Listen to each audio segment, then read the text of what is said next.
lekker maatjies, juffrou hoop dit gaan sommer baie goed met julle. Hierdie week gaan ons 'n bietjie leer oor graan en brood. Ek hoop julle geniet dit.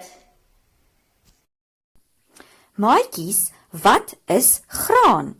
Graan is plantsoorte wat op 'n plaas groei, waarvan die sade eetbaar is.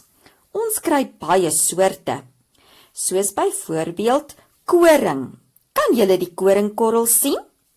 Mielies, rys en ook haver. Nou, watter produkte kry ons alles van graansoorte? Van koring kry ons meel, waarmee ons brood kan bak, as ook koekies en koek. Ons kry ook pasta wat gemaak word van koring.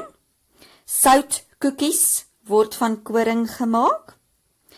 Mielies word gebruik om mieliemeel te maak, dit word fyn gemaal. En ook soos hierdie pap, ontbytvlokkies. Brownie word ook gemaak van mielies.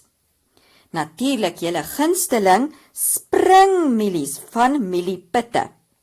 Rys word gekook soos wat ons in die aand eet. En ook Rice Krispies word gemaak van rys. Havermout word gemaak van haver. Maatjies, juffrou hoop julle het iets geleer oor graan vandag. Môre gaan ons 'n bietjie meer leer oor koring en wat gebeur met koring op die plaas.